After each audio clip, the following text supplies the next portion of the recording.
How's it going, guys?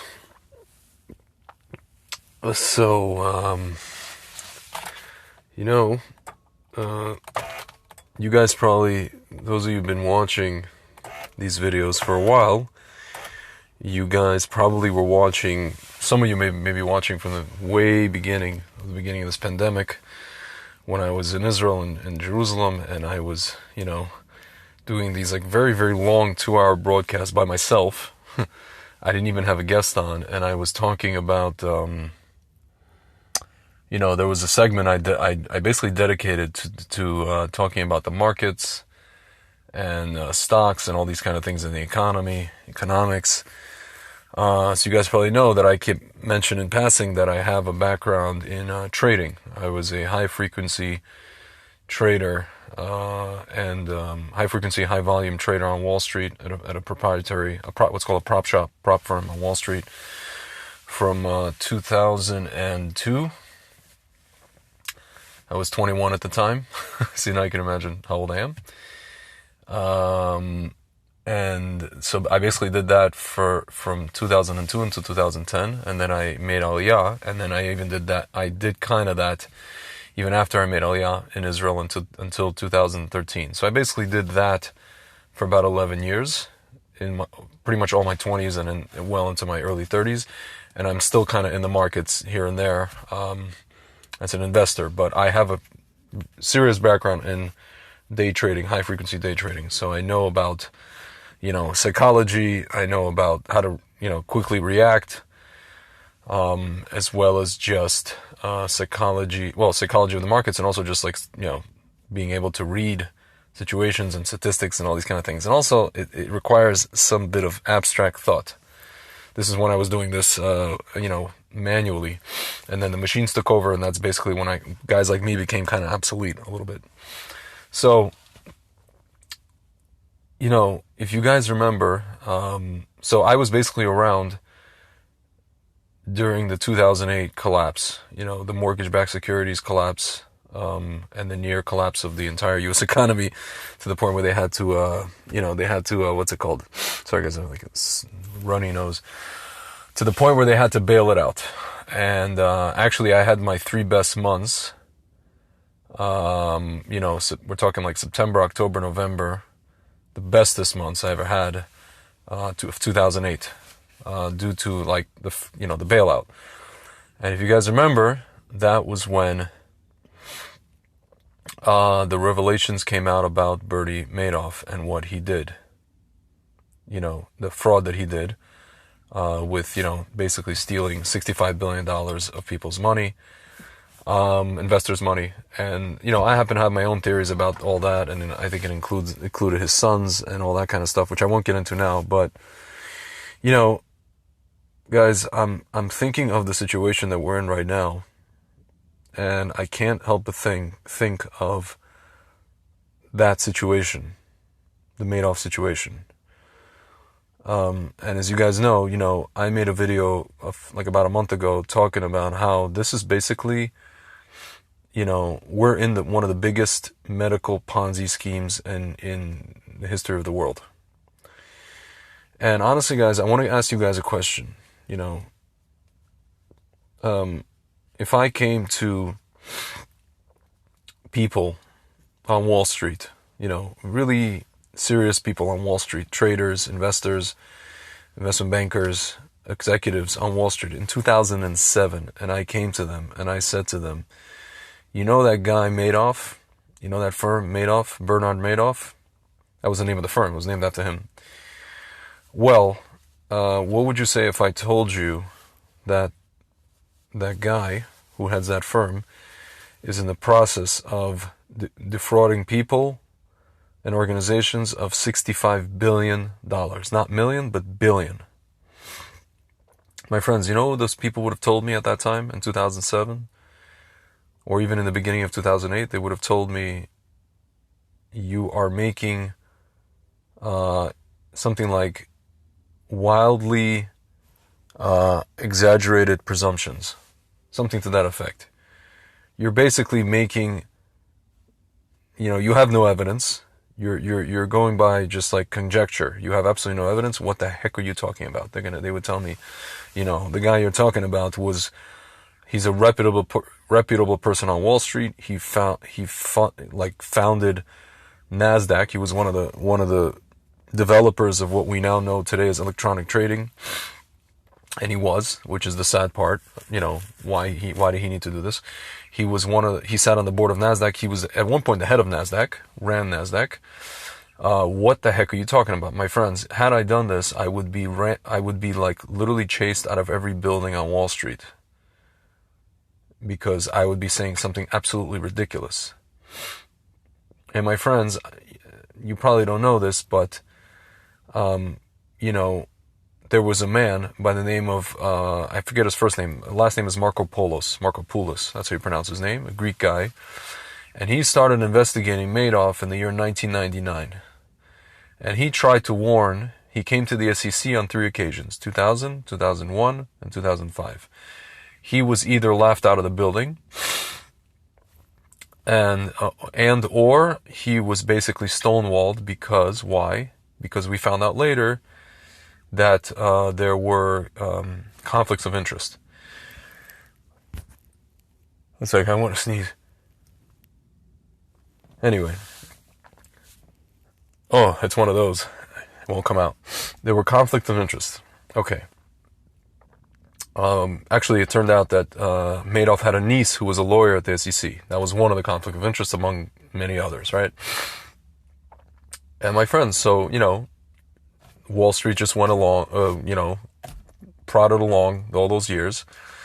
And my friends, honestly, the thing that finally got Wall Street and the SEC and even the media to pay attention to what Madoff was doing was basically the fact that the economy, the overall economy, started to tank.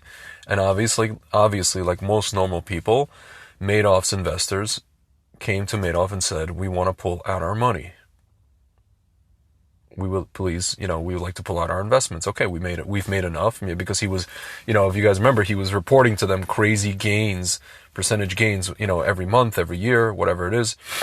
So, and they were just kind of like, they weren't even paying attention. They were just investors. They were, some of these people were receiving paper statements. They weren't receiving electronic statements, which was a little fishy, but some of them were like old school people, so they didn't really ask, too much. And they were like, okay, well, if I have gains, even the small ones, even if my gains are not, 15%, but okay, 5%, 3%, or if I have even a small loss, please, I would just like my money back, or most of my money back, or whatever's there. And my friends, when it came time to pay, so to speak, the piper, it turned out that Madoff had essentially nothing to pay. And if anything, there were losses that were calculated in the size of $65 billion. My friends, and again, the only reason this happened is because the entire economy collapsed to the point where you could not ignore this whole situation with Madoff. You couldn't ignore it because it was just a product of the machinations of what was going on. That's it. People come for their money, and then it's out in the media. It's out on Wall Street, and the entire Wall Street was just shocked. My friends, the Jewish world was shocked. Wiesenthal Center, Birthright, Spielberg, all these Jewish organizations, all these nonprofits, the place where Madoff, all his investors in Florida, the West Palm Beach, that club that he goes to, the whole Wall Street, anybody who's around Wall Street was shocked. It was a huge shock. How could such a person do this? At that level, do this, my friends. And then, my friends, they brought this Markopoulos guy, the one that, they call him the man who knew, right? They brought him on to 60 Minutes, and they asked him, well, how did you know? He said, well, listen, I investigated to the maximum extent that I could, to the maximum access that I could get. And then the rest of the stuff, I just kind of like, I said, if it's not this, then it's this. It was one of those things where it's just process of elimination. I guess they call it, I don't know if it's deductive reasoning or inductive reasoning. It's just logic. If this X, Y, and Z doesn't check out, or all these factors don't check out, then it must be that something's up, something's fishy. And he tried to, based on that, he tried to warn the SEC. He was trying and trying. He was trying for like a good, probably at least 6 years, if not more. And my friends, that's where it ended. And honestly, guys, I'm looking at the situation that we're in today, and we pretty much more or less have the same thing, where many of us see certain things, not only see certain things, but we can pull up certain documents. We can look around us and look at, the way that governments and officials and entities are behaving and what they're trying to get us to do and the way that they're trying to get us to do it. And we can come to the conclusion very easily with common sense. You don't need to be a genius. We can come to the conclusion that somebody is at best pulling the wool over our eyes and at worst trying to kill like a lot of us, like billions of us. We can very, very easily come to that conclusion, and we do. And then there are people who, we show this to them. It's like my friend Frank Zlenko says, when you come to people and you show them that a comet or meteor, or not a comet, like a big rock or a meteor is coming this way, to hit Earth, and they're like, oh, I don't see it. Oh, it's just a meteor. Like, okay, we'll do this. It doesn't mean it's going to hit Earth. You have no evidence to the affirmative. And my friends, you show them more, and you show them more, and you show them more. I had a friend today tell me, well, we won't know until it actually is revealed. I said, why would you want to wait that long? And then you'll tell me, oh my God. I tell them like this, well, at least you won't be able to tell me that I didn't warn you, I didn't warn you. So my friends, I feel like we're in this situation right now where we have evidence. We have essentially what you would call circumstantial evidence. And we also have documents that are showing that there's malfeasance as well. It's obvious. But people are still like, they're saying you don't have evidence or hard evidence of X, Y, and Z. My friends, I just have to tell you, and I first heard this term from Donald Rumsfeld, ironically, when they were looking for WMDs in Iraq. He used to say, absence of evidence is not evidence of absence.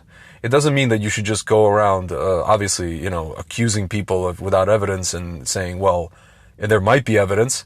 No, it just means that if you have even something to go by, and that something is very powerful, and it's guided by just by looking at something, you have common sense. You could see, but from common sense, that there are people, for example, that are doing things that are not kosher.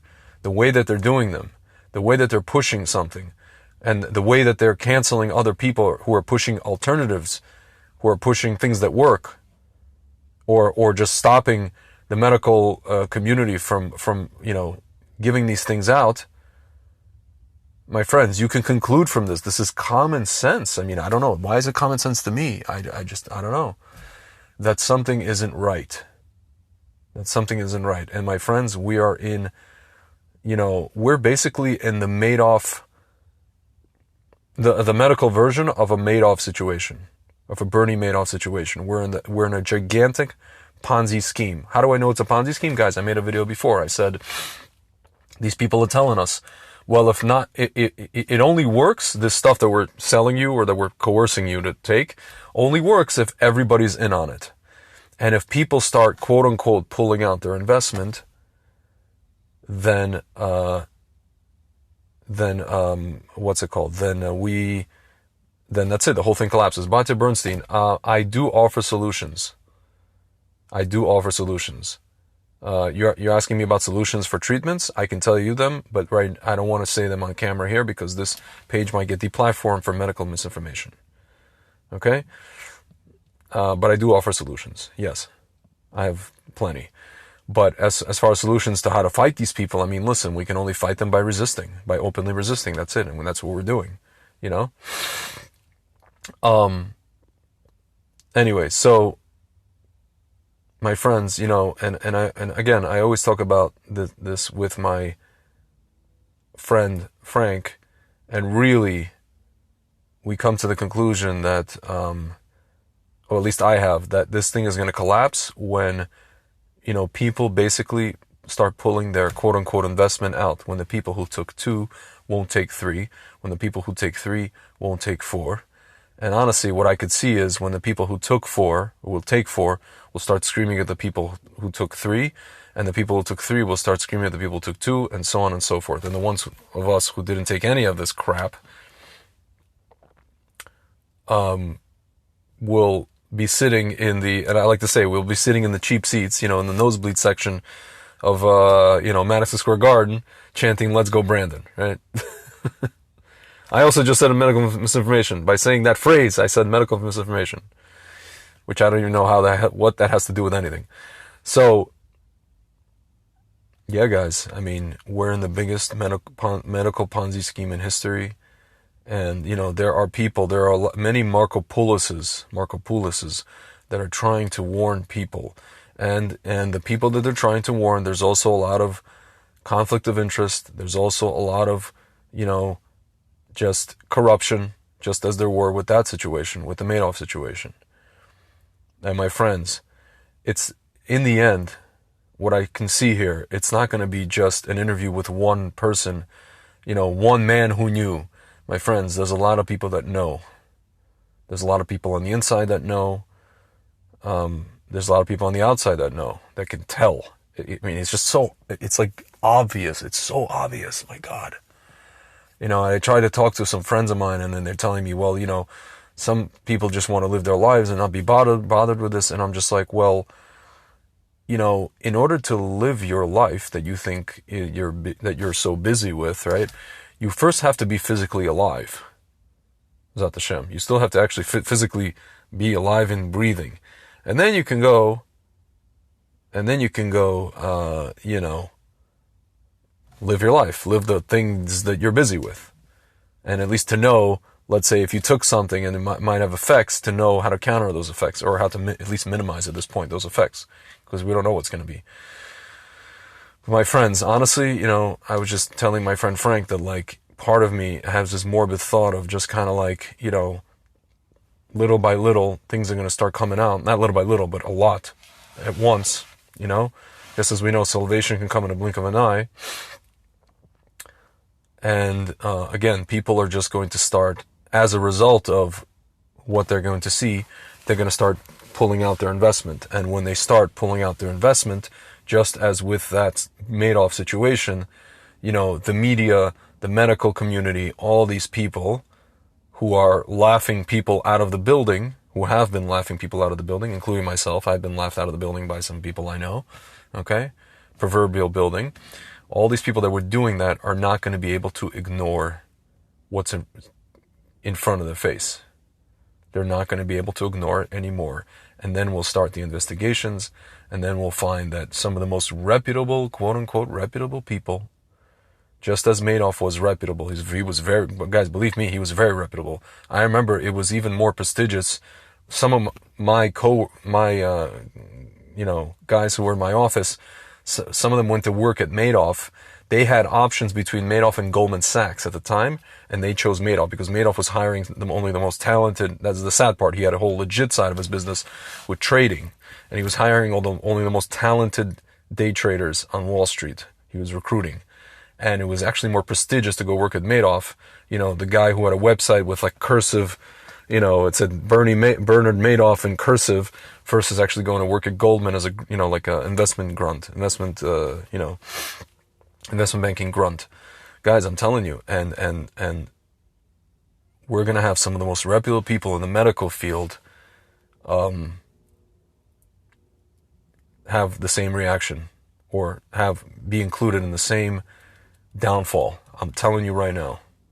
And there's going to be a lot of people who are going to be interviewed, not just on 60 Minutes, all over the place. And they're going to say, well, I tried to say this, and I tried to say that, and I came to this official, and I came over here, and I came to my relative, and I came over there, and everybody just said, ha, ha, ha, ha, ha. Show me the stats. Show me the this. Oh, this is incomplete. This is not a study, or there were no studies. And this. Oh, I don't believe this doctor that has this treatment. I don't this. I don't that. Ha ha ha ha ha ha ha ha. Or they just blocked you. My friends, I've already been blocked by a few people on Twitter. Also, a doctor recently on Facebook, Baruch Hashem, he did me a favor because he wasn't the nicest guy apart from this whole thing. My friends, this is just like, I could literally see it coming. I could see it coming, guys, because I lived through it in 2008. I saw it all, my friends. You know, the irony, I lived at that time in Fort Lee, New Jersey. I have an apartment in Fort Lee. And actually, a couple of days before Madoff was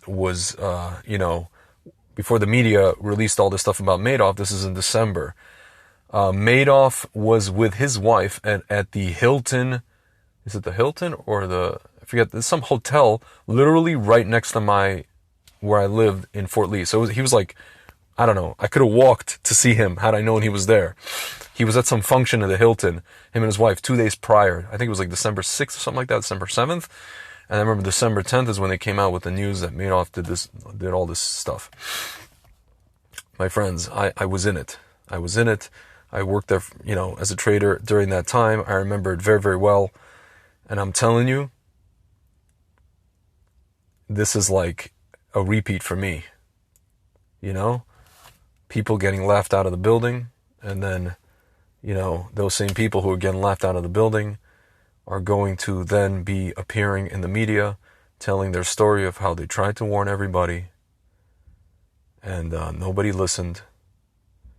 And that's basically it, my friends. And I think very soon people are going to start pulling out their investment if they're not already. I know some people in Israel, they don't want to take the third. And the ones that take the third, they don't want to take the fourth. Like my friend said here. And here as well. My friends, at some point, the jig is going to be up. And people are going to not want to participate in this Ponzi scheme.